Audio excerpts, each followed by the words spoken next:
My name is Pat O'Connor. I am the broker owner of the Veritas Real Estate Group.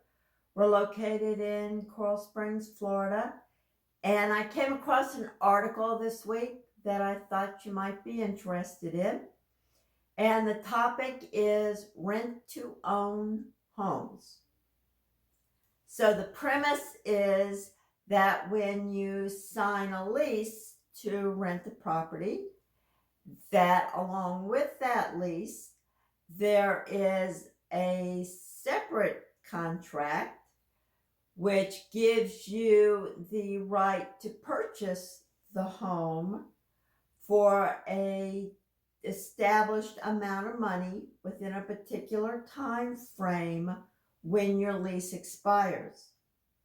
The sale price should be on that contract. Otherwise, it doesn't make sense. And both the owner and the tenant will sign it.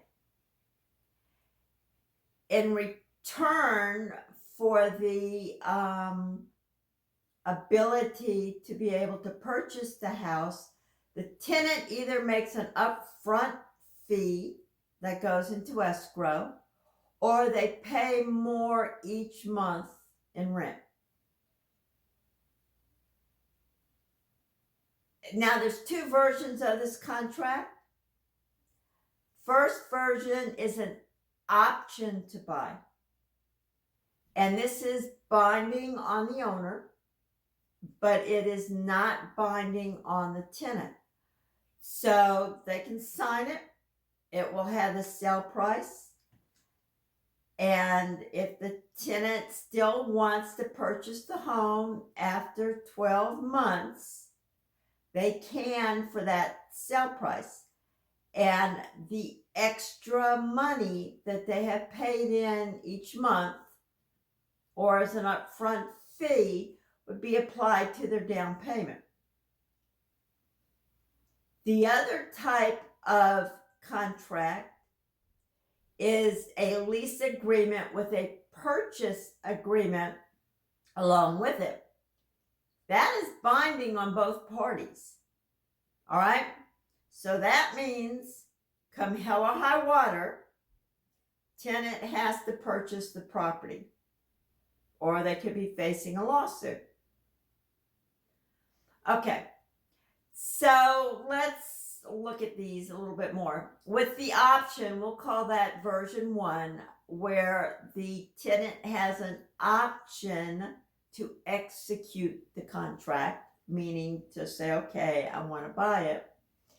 If they decide to walk away, the landlord is under no obligation to return the excess rent that they paid each month.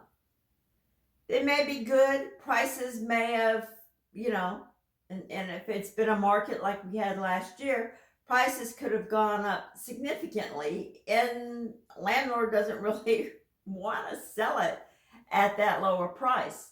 So they may be happy not to have to go through with the contract. The other one, where it is a lease and a purchase agreement, the tenant owes the lender the sale price minus the amount of money that they either put down as an upfront fee or the excess that they paid each month.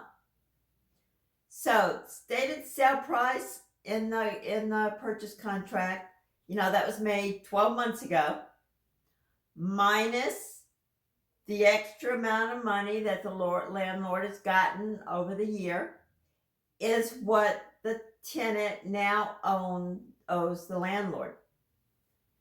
So that's fun. They get a mortgage.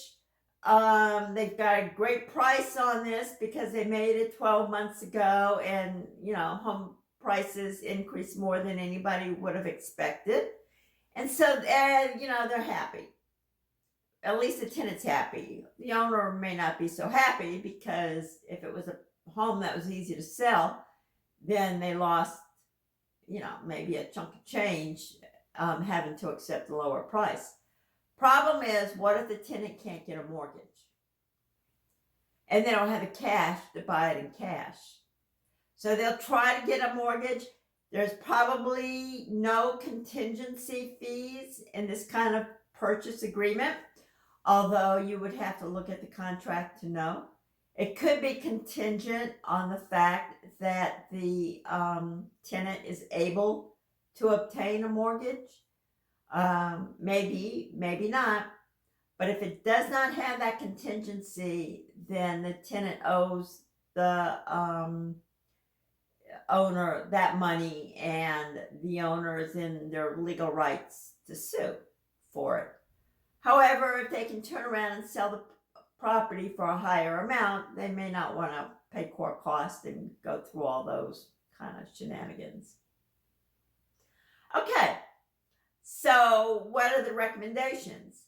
If you are a tenant, go with option number 1. Do the rent to own with a purchase option where you are not obligated. If you are an owner, you may very well want them to be obligated, which would be version 2. Now, a few years ago, I had a man across the street come over to me. He was a tenant, and he had signed one of these options, and he goes, "What can I do? They're telling me now they're accepting the highest offers on the property." And I said, I can't give you legal advice. I haven't even seen this contract. It all depends on how it was worded. And I know that the realtor he used to rent the house does things that I would never do. Does things where kind of sort of deceptive but not illegal. So the wording, if this agent filled in the option herself, it could have been, well, the tenant's going to pay extra money each month, but the owner still has the option to walk away. And that's really not what the option contract should say. But she actually, in this case, was representing both sides. She was representing the tenant as well as the owner of the property. So she could have drafted this any way she wanted. So be very careful. Have an attorney draft this option. Do not have your real estate agent fill in the blanks on this. Because you might end up losing the money that you put up front. You may be on the hook to actually purchase it, even if you don't get a mortgage. So be very careful. Typically on our purchase contracts, we real estate agents don't really have to do much except check boxes. On occasions, we do addendums. Maybe not such a good idea. Maybe not always legally binding, but I would say pretty much 99% of us do them, because most of our people, at least here in South Florida, for residential real estate, are not represented by attorneys. But definitely for this, rent to own, have an attorney, whether you are the owner or you are a prospective tenant, have an attorney draft the agreement. And whichever side you're on, you might want to have your attorney review it. Okay, that's it for this week. It was kind of short, but just one more warning from me. Okay, bye.